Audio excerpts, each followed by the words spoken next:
Hello everyone. आज इस video में हम 7th चैप्टर देखेंगे और ये जो चैप्टर है वो 7th क्लास के एनसीईआरटी का चैप्टर है। ये जो 7th क्लास की एनसीईआरटी है उसका ये लास्ट चैप्टर है। इसके बाद हम चैप्टर खत्म हो जाएंगे। इसके बाद में हम इसके एमसीक्यू प्रैक्टिस करेंगे और फिर 8th क्लास की एनसीईआरटी, फिर 9th क्लास, फिर 10th क्लास के इस हिसाब से हम करेंगे। तो आज हम इसमें लास्ट चैप्टर पढ़ेंगे और देखते हैं इस चैप्टर में क्या पढ़ना है। तो इस चैप्टर की अगर हेडिंग देखेंगे तो इसमें है रेगिस्तान में जीवन। रेगिस्तान में जीवन तो 2 चीज़ें हैं। रेगिस्तान में जीवन का मतलब जो फ्लोरा फ़ौना है वो कैसा रहता है और रेगिस्तान को क्या होता है और कितने टाइप का होता है। चलिए पढ़ते हैं इसमें क्या है। देखिए, सबसे पहली बात अगर हम रेगिस्तान की बात करें, डेज़र्ट की बात करें, डेज़र्ट क्या होता है? जब रेगिस्तान की बात करते हैं तो रेगिस्तान क्या होता है? तो बहुत सिंपल सी बात है। जब रेगिस्तान शब्द हमारे सामने आता है तो इसका मतलब हमें ये लगता है कि एक बहुत बड़ा एक एरिया होगा, बहुत बड़ी जगह होगी जहाँ पर बहुत ही ज़्यादा रेत होगी। लेकिन ऐसा नहीं है। हम रेगिस्तान ये समझते हैं कि रेगिस्तान एक ऐसा क्षेत्र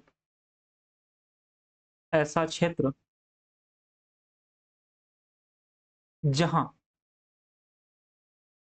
25 सेंटीमीटर से कम वर्षा होती है। वार्षिक एनुअल 25 सेंटीमीटर से कम वार्षिक वर्षा होती है, उसको रेगिस्तान बोलते हैं, उसको डेजर्ट बोलते हैं। अब सवाल बनता है, जब डेजर्ट हमारे सामने नाम आता है, मतलब मरुस्थल नाम आता है, ये रेगिस्तान नाम आता है, तो एक इमेजिनरी फोटो बनता है कि वहाँ पर कोई ट्री नहीं होगा, वहाँ पे दूर-दूर तक को कुछ भी नहीं होगा, वहाँ पर ऊँट चल रहे होंगे। लेकिन वो जो आपके दिमाग में इमेज बनती है, वो इमेज सही है। क्यों? क्योंकि आप जिसकी कल्पना कर रहे हैं, आप जिसको इमेजिन कर रहे हैं, वो जो गर्म मरुस्थल उनकी है। तो मरुस्थल क्या गर्म ही होते हैं? तो बिल्कुल भी नहीं। देखिए, जो डेज़र्ट होता है, रेगिस्तान होता है, वो 2 टाइप का होता है। यानी तापमान के आधार पर 2 टाइप का होता है। एक तो ऐसा होता है जहाँ पर बहुत ज़्यादा गर्म होता है, गर्मी होती है, गर्म होते हैं, एक ऐसा होता है जो ठंडे होते हैं। तो जब हम डेज़र्ट की बात करते हैं, तापमान की बात रेगिस्तान की बात करते हैं, तो 2 प्रकार के होते हैं, 2 प्रकार के होते हैं। एक कैसा होता है गर्म और एक होता है ठंडा। तो जैसे एग्ज़ाम्पल में इस एनसीईआरटी में हमें यही पढ़ना है कि जो गर्म है, जैसे सहारा के बारे में पढ़ना है। सहारा में कौन-कौन से वनस्पति मिलती है, कौन-कौन से जीव-जंतु पाए जाते हैं, वहाँ पर लोग कैसे रहते हैं। वो और ठंडे में अगर उदाहरण देखेंगे तो लद्दाख है। तो इस बुक में 2 एग्ज़ाम्पल दिया गया है। एक तो सहारा डेज़र्ट, दूसरा कौन-सा है? लद्दाख। तो इन दोनों की बात की गई है, हम इसके बारे में पढ़ेंगे। तो चलिए शुरू करते हैं, इसका मेन जो चैप्टर है वो। देखिए, मरुस्थल हमने बताया आपको, ये 2 प्रकार के होते हैं, 2 टाइप के होते हैं। एक सहारा जो कि गर्म है, गर्म, और ठंडा मरुस्थल। और दोनों देखेंगे तो कैसे होंगे? तापमान के आधार पर होंगे ये। किसके आधार पर हैं ये? तो तापमान के आधार पर, टेम्परेचर के बेस पर। उदाहरण क्या है इसका? अगर हम इसका उदाहरण देखें तो क्या हो जाएगा? सहारा। और सब कुछ में सहारा के बारे में ही पढ़ना है। तो इसका एग्जाम्पल क्या हो जाएगा? इसका एग्जाम्पल हो जाएगा लद्दाख। लद्दाख कहाँ पर है? तो भारत में है। और सहारा कहाँ है? तो ये अफ्रीका महाद्वीप, अफ्रीका कॉन्टिनेंट के उत्तरी भाग में है। उत्तरी भाग में। तो इसमें 3 बातें पढ़ने वाले हैं, बेसिक इंट्रोडक्शन पढ़ने वाले हैं, फिर उसके बाद हम देखेंगे लोग और वहाँ का जो जीवन है उसके बारे में, जलवायु के बारे में। देखिए, सबसे पहली बात, ये हम अगर सहारा की बात करेंगे तो सहारा मरुस्थल है, ये विश्व का सबसे बड़ा मरुस्थल है। ये कैसा मरुस्थल है? तो विश्व का सबसे बड़ा मरुस्थल है, लार्जेस्ट। और किस मामले में? तो क्षेत्रफल के आधार पर ये दुनिया का सबसे बड़ा मरुस्थल है। अब ये जो मरुस्थल है, ये अफ्रीका के उत्तरी भाग में है, मतलब जो अफ्रीकन कॉन्टिनेंट है उसमें लगभग 11 देशों में फैला हुआ है। 11 देशों में फैला हुआ है। अब इम्पोर्टेंट चीज़ ये है, वो 11 देश कौन से हैं? 11 देश कौन-कौन से हैं? तो हम अगर यहाँ पर इसमें मैप में देखते हैं, इसमें आपको दिखाई दे रहा हो यहाँ पे, तो इसमें अल्जीरिया, तो इसमें ट्यूनीशिया, मोरक्को, पश्चिमी सहारा, मॉरिटानिया, अल्जीरिया, लीबिया, मिस्र, माली, नाइजर, चाड, सूडान, ये वो देश हैं जहाँ पर सहारा मरुस्थल फैला हुआ है। अब आप देख सकते हैं पूरे अफ्रीका कॉन्टिनेंट में जो उत्तर का हिस्सा है वो मरुस्थल से घिरा हुआ है। तो एक बात तो ये हो गई, दुनिया का सबसे बड़ा ये मरुस्थल है और ये 11 देश इसमें 11 देशों में फैला हुआ है और यहाँ पर रेत बहुत ज़्यादा पाई जाती है। तो आपको सवाल बनता है कि भाई जलवायु कैसी होगी यहाँ पर? क्लाइमेट कैसी होगी?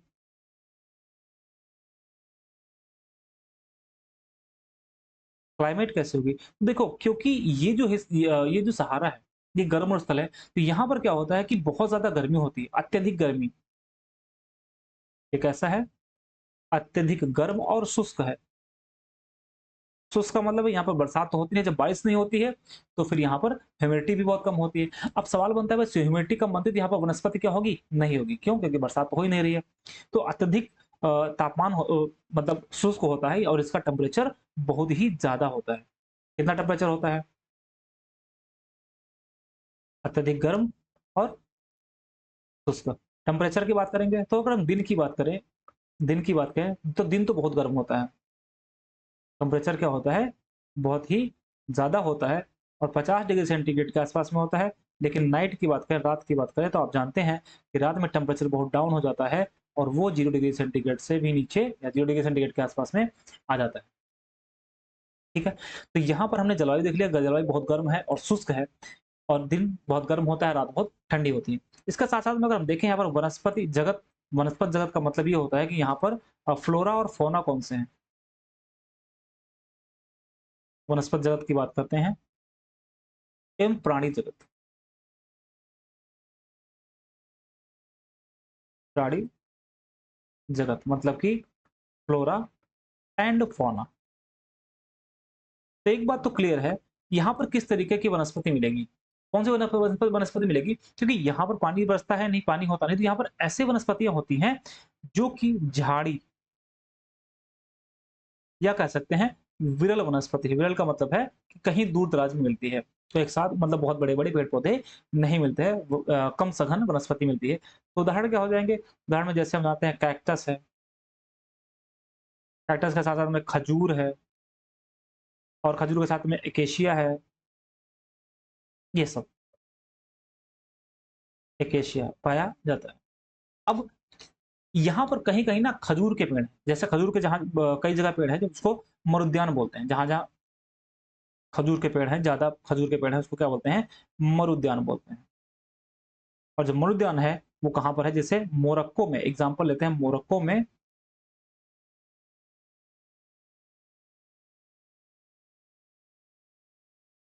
में टैफिला लेट,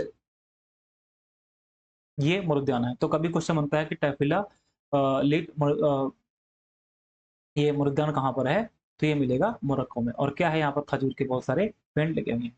अब अगर हम यहाँ पर बात करें, प्राणी जगत की बात करें मतलब कि फ़ौना की बात करें, तो फ़ौना में क्या है? यहाँ पर ऐसे जीव-जंतु पाए जाते हैं जो इतने तापमान को सहन कर सकें, बेयर कर सकें। अगर इतने तापमान को सहन नहीं कर पाएँगे, तो वहाँ पर सर्वाइवल होगा नहीं और हम सबको पता है कि जो ऊँट है, उसको रेगिस्तान का जहाज बोलते हैं, जहाँ ऊँट पाया जाता है, साँप पाए जाते हैं, बिच्छू पाए जाते हैं, लोमड़ी पाई जाती है, लकड़बग्घा, तो ये सब यहाँ पर पाए जाते हैं। लोमड़ी है, लकड़बग्घा है, ये सारे यहाँ पर पाए जाते हैं। तो ये तो हो गया हमारा जलवायु कैसी थी वो की बात हो गई और वनस्पति जगत की। अब तीसरी बात अगर हम देखें तो तीसरी बात आती है, यहाँ पर लोग कैसे रहते हैं? लोगों का क्या है? तो हमें एक बात पता है यहाँ पर बहुत ज़्यादा लोग नहीं होंगे। क्यों नहीं होंगे? क्योंकि यहाँ पर जो सॉइल है वो फर्टाइल नहीं है।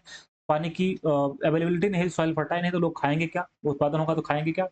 और क्योंकि यहाँ पर पानी नहीं है तो पानी पिएँगे क्या? तो यहाँ पर जो लोग हैं वो बहुत ज़्यादा पूरे क्षेत्र में बहुत ज़्यादा नहीं रहते हैं।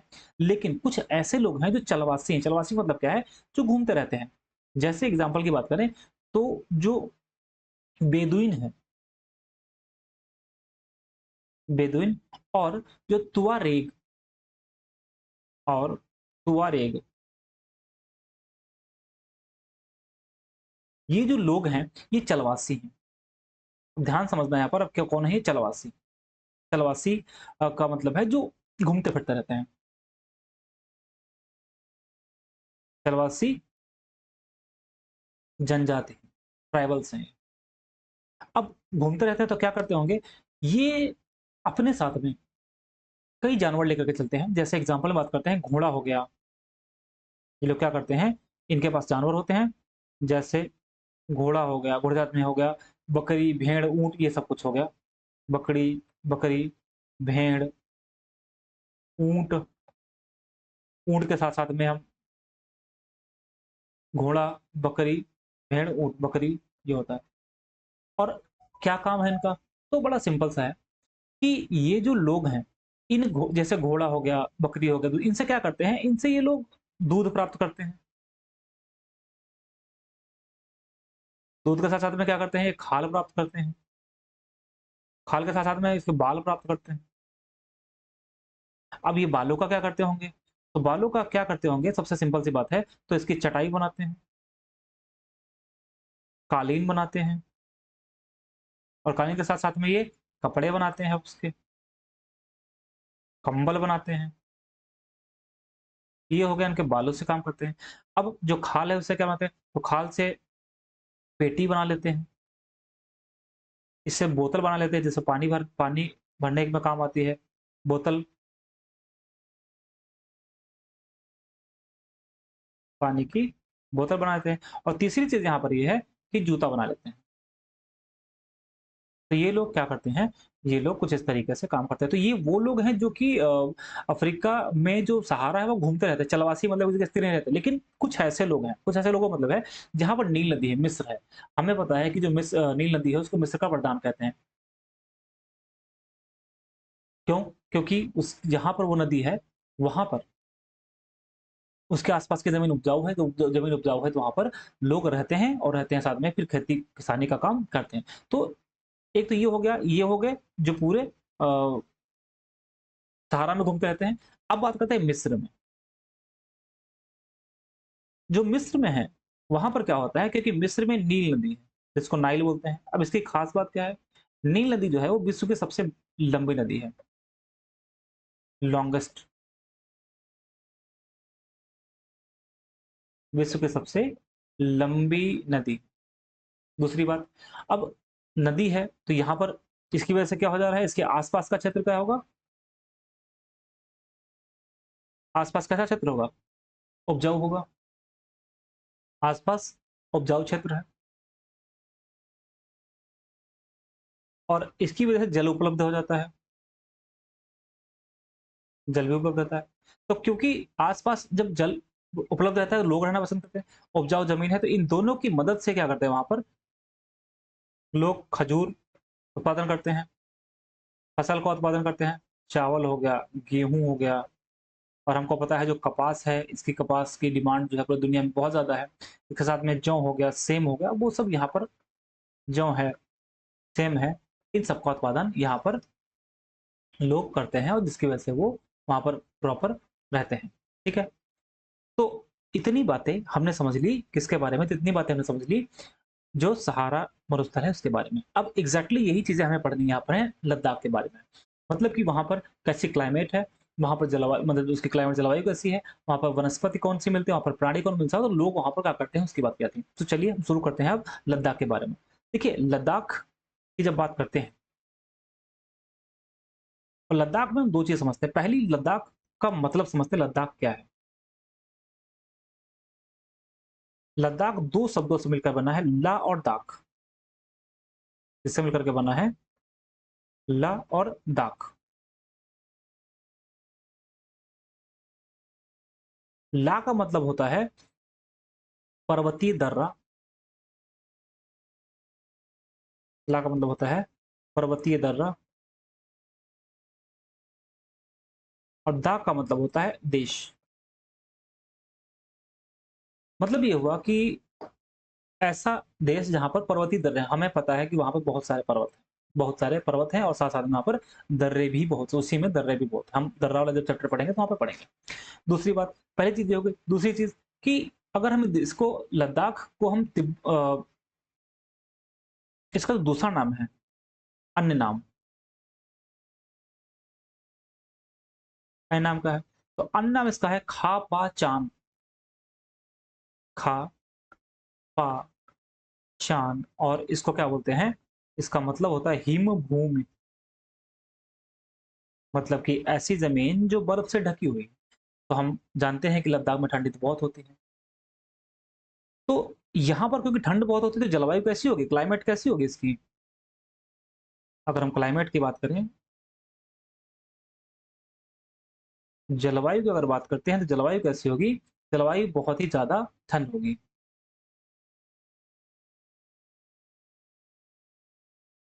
अगर हम जलवायु की बात करें तो कैसी होगी जलवायु? तो जलवायु में वर्षा तो होगी नहीं क्योंकि वो तो बहुत दूर है समुद्र से। तो वर्षा बहुत कम, वर्षा बहुत कम,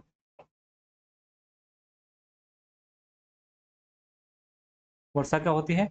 बहुत कम होती है। क्यों वर्षा कम होती है? क्योंकि ये जो क्षेत्र है, ये वृक्ष छाया क्षेत्र में स्थित है। वृक्ष छाया क्षेत्र में होने के नाते यहाँ पर बहुत ही कम वर्षा होती है। अब वर्षा नहीं होगी तो वनस्पतियाँ भी न बहुत कम होगी। ये तो हो गया रेनफॉल के बारे में। अब यहाँ पर तापमान कैसा है, टेम्परेचर कैसा है? तो यहाँ पर बहुत ही ज़्यादा ठंडी होती है, अत्यधिक शीतल और शुष्क एवं शुष्क का मतलब क्या है कि बहुत ही सूखा है, मतलब यहाँ पर बरसात तो होती ही नहीं है बिल्कुल और बहुत ठंडी भी है। ठंडी का कारण क्या है? क्योंकि ये बहुत ऊँचाई पर है। तो ऊँचाई पर जब कोई स्थान स्थित होता है का तो जैसे हम पढ़ते हैं नॉर्मल लैप्स रेट, तो उसमें क्या होता है जैसे-जैसे हम सतह से ऊपर जाना स्टार्ट करते हैं पहुँचते हैं, वैसे टेम्परेचर क्या होता है, घटने लगता है। तो तापमान की अगर बात करें इसमें टेम्परेचर की बात करें, टेम्परेचर में 2 चीज़ें हैं। एक तो हो जाएगा ग्रीष्म ऋतु में क्या हाल है वहाँ के वो समर में और शीत ऋतु में विंटर में। देखो ग्रीष्म ऋतु में भाई गर्मी है लेकिन फिर भी यहाँ पर ठंड रहती है। तो गर्मी है तो मतलब क्या हो गया? दिन और रात की जब बात करते हैं,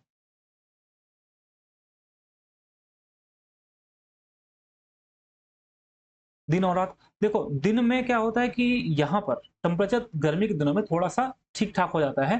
ठीक-ठाक का मतलब ऐसा नहीं कि बहुत गर्मी होने लगती है। रहता 0 के आस-पास में ही है, 0 के आस-पास में रहता है। रात में क्या होता है -23 डिग्री सेंटीग्रेड हो जाता है। सोच लीजिए कितना ठंडी होती होगी वहाँ। और शीत ऋतु में क्या है? अब क्योंकि शीत ऋतु जब गर्मी में इतना टेम्परेचर तो इसमें विंटर में क्या होता होगा? विंटर में लगभग हर समय लगभग कितना होता है? लगभग -40 डिग्री सेंटीग्रेड टेम्परेचर होता है। अब सोच लीजिए कितना ज़्यादा यहाँ पर ठंड है। दूसरी बात, ये जो लद्दाख है, लद्दाख के उत्तर में अगर देखेंगे तो उत्तर में क्या है? काराकोरम माउंटेन अभी मैप पे इसको देखेंगे, तो अगर लद्दाख का देखेंगे, लद्दाख के उत्तर में क्या है? काराकोरम माउंटेन है और दक्षिण में देखेंगे तो कौन-सी है? जास्कर, दक्षिण में जास्कर। जैसे हम इसको इस मैप में देख सकते हैं यहाँ पर, हमारे ख्याल से दिखाई दे रहा होगा। मैं अपने आप को इधर शिफ्ट कर लेता हूँ,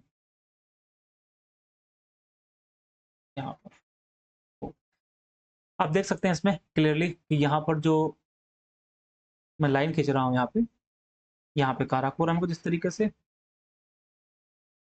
काराकोरम है, ये लद्दाख है, रेड कलर से बना हुआ यहाँ पर दिखाई दे रहा होगा आपको, ये लद्दाख है और इसके नीचे ही जास्कर है यहाँ पर जास्कर है। और आप देख पा रहे होंगे कि इसी में एक नदी बहती हुई जा रही है यहाँ पर, ये नदी बहती हुई जा रही है। तो एक सवाल तो यही बन गया जो सिंधु नदी है, इसका नाम क्या है? सिंधु नदी है। तो सिंधु नदी है कौन से पर्वतों के बीच में बहती है? तो लद्दाख और जास्कर के बीच में बहती है, ध्यान रखिएगा इस बात को, ठीक है? एक क्वेश्चन ये बन गया कि सिंधु नदी किसके बीच में बहती है? तो लद्दाख और जास्कर के बीच में बहती है, ठीक? यहाँ पर क्योंकि बहुत ऊँचा स्थान है तो यहाँ पर बहुत सारे ग्लेशियर भी मिलते हैं। जैसे ग्लेशियर की बात करें तो ग्रेंगी हिमानी जैसे बात ग्लेशियर हमको ग्लेशियर के बारे में पता है तो बहुत सारे ग्लेशियर हैं, इसमें कौन-सा एग्ज़ाम्पल हो जाएगा? ग्रेंगी हिमानी जिसका मेंशन एनसीईआरटी में है। तो ये क्वेश्चन इंडिविजुअली पूछ सकता है कि ग्रेंगी हिमानी कहाँ पे है?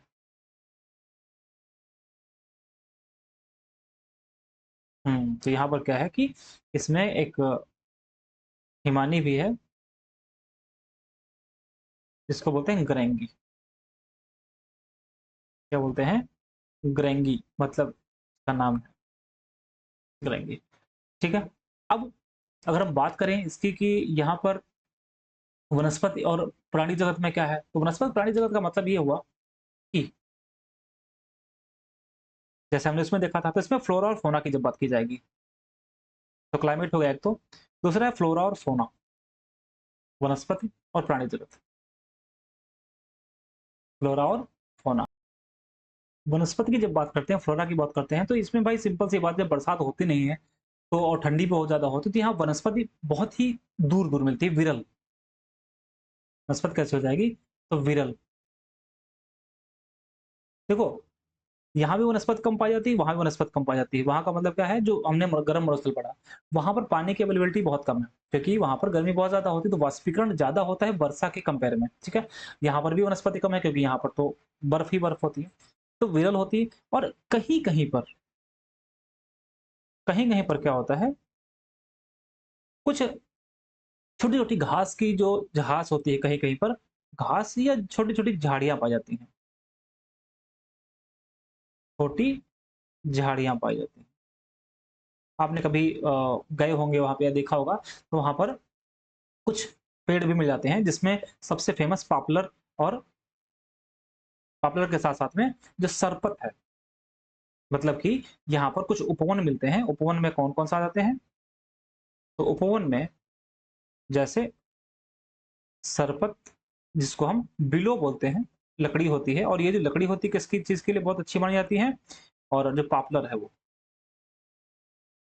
पॉपुलर, ये लकड़ी किस चीज़ के लिए अच्छी मानी जाती है? तो जो क्रिकेट में बैट बनता है, क्रिकेट में क्रिकेट का जो बैट है, उसके लिए सबसे अच्छी मानी जाती है।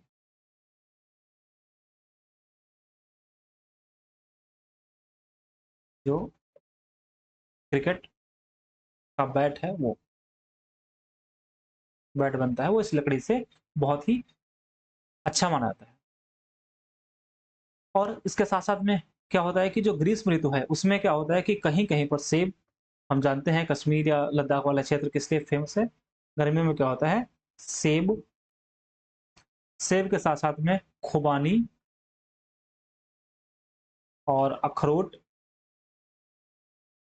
ये सब यहाँ पर पाए जाते हैं, ठीक है? तो ये तो हो गया हमारा फ्लोरा के बारे में।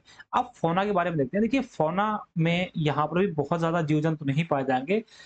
अब जीव-जंतुओं की बात करेंगे तो इसमें क्या है कि कुछ पशु होंगे, कुछ पक्षी होंगे।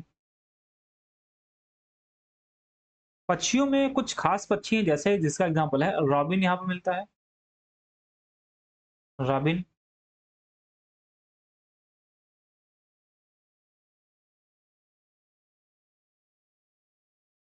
रॉबिन हो गया, रेड स्टार्ट हो गया, तिब्बती स्नोकॉक हो गया, रेवन हो गया, हुक हो गया। ये सब कहाँ पाए जाते हैं? ये सब लद्दाख में पाए जाते हैं। अब जब पशुओं की बात करेंगे तो भाई पशुओं में क्या है? पशुओं में हमें पता है कि वहाँ पर साल बहुत अच्छी पाई जाती है। जंगली बकरी है जैसे, जंगली बकरी हो गया। जंगली बकरी के साथ-साथ में अगर देखा जंगली भेड़, जंगली भेड़, और यहाँ पर याक पाई जाती है। देखिए, याक जो होती है, उस याक का जो दूध होता है, उससे वो क्या करते हैं, वो सब दूध प्राप्त करते हैं, और दूध को प्राप्त करके क्या करते हैं, यहाँ पर मक्खन और पनीर बनाते हैं। इसके दूध से क्या करते हैं, मक्खन और पनीर बनाते हैं। ये जो बचा बकरी और भेड़, इसके जो बाल होते हैं, इस बाल से क्या होता है, ऊनी वस्त्र बनाते हैं। बाल से ऊनी वस्त्र बनाते हैं। तो पशु-पक्षी यहाँ पर इस तरीके से पाए जाते हैं। अब अगर लोगों की बात करें, तो यहाँ पर अधिकांश जो लोग हैं, वो बौद्ध धर्म या इस्लाम धर्म से बिलॉन्ग करते हैं। जैसे कि वहाँ पर बहुत सारे मठ भी पाए जाते हैं, जैसे हेमिस हो गया, थिक्से हो गया, से हो गया, ये यहाँ पर कई सारे मठ पाए जाते हैं। तो अगर लोगों की बात करें यहाँ पर, जो पीपल हैं वो कैसे हैं, वो किस धर्म से बिलॉन्ग करते हैं? तो लोगों में देखें तो लोग जो हैं वो अधिकांशतः कैसे हैं? अधिकांशतः या तो बुद्धिस्ट हैं, बौद्ध, या कौन है? मुसलमान। और यहाँ पर बहुत सारे मठ, जिसमें हेमिस के साथ-साथ में देखेंगे शिक्षे, से लामाथुरु, लामाथुरु, तो ये यहाँ पर मठ पाए जाते हैं। और यहाँ के जो लोग हैं वो गर्मियों में जो फसल है वो भी उगाते हैं। ग्रीष्म ऋतु में वो क्या करते हैं, जैसे जौ हो गया, आलू हो गया, मटर हो गया, जौ, आलू, मटर, ये सब इसका उत्पादन करते हैं। तो इस चैप्टर में इतना ही है और हम अगले चैप्टर में मिलेंगे। हाँ, एक चीज़ बची हुई है, जैसे एक चीज़ का मतलब ये है कि जैसे जो मनाली है, लेह है, से जब मनाली जाएँगे, तो 4 दर्रों से होकर के पार होना पड़ेगा। 4 दर्रे, पहला कौन-सा है? रोहतांग, दूसरा कौन-सा है? बारालाचा, तीसरा कौन-सा है? सुनगालाचा,